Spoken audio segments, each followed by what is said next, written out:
Trueman हमेशा की तरह पड़ोसियों को हाय हेलो करके अपने काम पे जा रहा होता है। तभी आसमान से एक चीज़ गिरती है। सोचता है ये गिरा कहाँ से। कार के रेडियो में खबर आती है कि एक प्लेन के टुकड़े नीचे ज़मीन पे गिरे हैं। ट्रूमैन एक इंश्योरेंस कंपनी में काम करता है। वो किसी को फ़ोन करके पूछता है फीजी आइलैंड्स कहाँ हैं, और ये भी कि वहाँ पे सिल्वी नाम का कोई रहता है या नहीं। पर वहाँ सिल्वी नाम का कोई नहीं रहता। फिर एक क्लाइंट से मिलने के लिए उसे हार्बर आइलैंड जाना होता है, पर पानी देखकर कांपने लगता है और डर के मारे वापस लौट जाता है। उसके बाद ट्रूमैन अपने दोस्त मार्लन से मिलता है। कहता है उसे फीजी आइलैंड जाना है, पर अभी उसके पास इतने पैसे नहीं हैं। फिर हमें ट्रूमैन की यादें दिखती हैं। अपने पापा के साथ बोट पे सफ़र कर रहा होता है और उसके पापा डूब जाते हैं। उसके मन में पानी का डर बैठ जाता है और पापा की मौत के लिए वो आज तक खुद को दोष दे रहा है। फिर अचानक से बारिश शुरू होती है, पर सिर्फ उसके ऊपर और फिर पूरे एरिया में। अगले दिन ट्रूमैन एक आदमी से टकराता है जो उसके पापा जैसा दिख रहा था, पर इससे पहले कि वो उससे बात कर पाए कुछ लोग उसे उठा ले जाते हैं। इसके बारे में ट्रूमैन अपनी मम्मी से कहता है। उसकी मम्मी बोलती है कि ऐसा कैसे हो सकता है, उनको मरे तो सालों हो गए हैं। इसके बाद वो एक स्वेटर निकालता है जिसे देख आंखों में आंसू आने लगते हैं, और हम देखते हैं कि कुछ लोग उसे टीवी पे देख रहे हैं। फिर हमें पता चलता है कि स्वेटर सिल्वी का है, जिसे कॉलेज के टाइम वो बहुत प्यार करता था। और फिर एक आदमी सिल्वी को लेने आता है। कहता है उसका बाप है, पर सिल्वी उसे नहीं पहचानती। कहती है ये सब कुछ नकली है, आसमान समुद्र सब सेट है, ये नाटक है, लोग हमें देख रहे हैं। और फिर वो आदमी कहता है कि हम फीजी जा रहे हैं, और सिल्वी हमेशा के लिए दूर हो जाती है। तो ट्रूमैन फीजी इसलिए जाना चाहता है ताकि वो सिल्वी से मिल सके। अब प्रेजेंट में ट्रूमैन हमेशा की तरह अपने काम पे जा रहा था।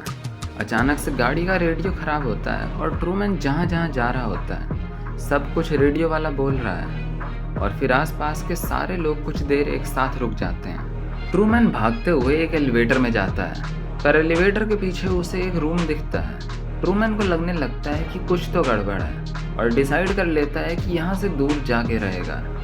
पर प्लेन टिकट्स लेने जाता है तो पता चलता है कि 1 महीने तक टिकट ही नहीं मिलेगी। बस से भागने का ट्राई करता है तो बस भी खराब हो जाती है। ट्रूमैन को लगने लगता है कि कोई तो उसे जाने से रोक रहा है, तो ट्रूमैन अपनी कार लेकर भागने का ट्राई करता है और रोड ब्लॉक्ड होती है। ट्रूमैन गाड़ी घुमाकर वापस आता है और अब रोड खाली मिलती है, पर आगे जाकर पुलिस वाला रोक देता है। कहता है कि गैस लीक की वजह से रोड ब्लॉक्ड है, पर वो एक गलती कर देता है कि ट्रूमैन का नाम ले लेता है। ट्रूमैन सोचता है कि इसे मेरा नाम कैसे पता, और जंगल से भागने का ट्राई करता है, पर सब उसे पकड़कर घर छोड़ देते हैं। घर आने के बाद ट्रूमैन मर्लिन पे चिल्लाने लगता है। कहता है तुम भी तो नकली नहीं हो। मर्लिन मदद के लिए चिल्लाती है। ट्रूमैन कहता है किसे किसे बुला रही हो तुम। फिर वहाँ ट्रूमैन का दोस्त मार्लन आ जाता है। ट्रूमैन मार्लन से कहता है कि ऐसा लग रहा है जैसे पूरी दुनिया नाटक कर रही है। मार्लन कहता है अगर सब नाटक कर रहे हैं तो सब में तो मैं भी आता हूँ, पर मैं तो तुम्हारा दोस्त हूँ बचपन से ही। और मार्लन को क्या बोलना है ये सब एक आदमी बताता जा रहा है। फिर ट्रूमैन के पापा की एंट्री होती है, जो 22 साल बाद वापस आया है क्योंकि उसकी याददाश्त चली गई थी। ट्रूमैन उससे मिलकर काफ़ी इमोशनल हो जाता है, और बहुत सारे दूसरे लोग भी जो उसे टीवी पे देख रहे हैं। हाँ, ये नाटक है जो 24 घंटे चलता रहता है, और इसको चलाने वाला है क्रिस्टोफ। ट्रूमैन जब पैदा हुआ था तभी से ये शो चल रहा है। उसकी पूरी ज़िंदगी को ही नाटक बना दिया है इस आदमी ने। और बात रही कमाने की, तो शो में जितनी भी चीज़ें दिखती हैं सबको बेचकर करोड़ों कमा रहा है। इंटरव्यू के दौरान सिल्वी क्रिस्टोफ से बात करती है कि तुमने ट्रूमैन की ज़िंदगी को नाटक बनाकर बहुत गलत किया है, और किसी न किसी दिन वो खुद बाहर निकल ही जाएगा। अब रात हो रही होती है। क्रिस्टोफ देखता है कि ट्रूमैन काफ़ी टाइम से बिल्कुल भी नहीं हिला है। मार्लन उसके घर जाता है तो पता चलता है कि ट्रूमैन वहाँ है ही नहीं, और पहली बार शो बंद करना पड़ता है। पूरी कास्ट ट्रूमैन को ढूंढने लगती है, पर वो ज़मीन पर है ही नहीं।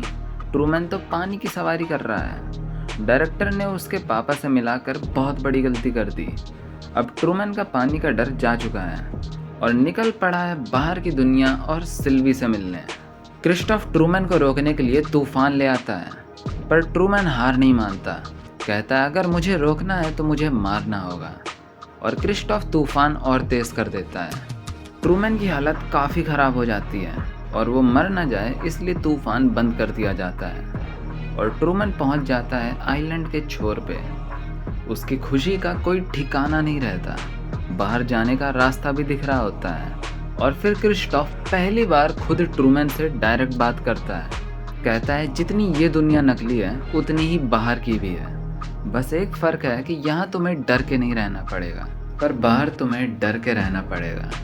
मैं तुम्हें हमेशा से देखता आ रहा हूँ, जब तुम पैदा हुए थे, जब पहली बार अपने कदम चले, और वो एपिसोड जब तुम्हारा पहली बार दांत टूटा था।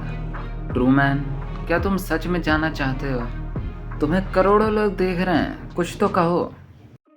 In case I don't see ya. Good afternoon, good evening, and good night. और इसी के साथ ट्रूमैन अपना तकिया कलाम बोलकर आज़ाद हो जाता है।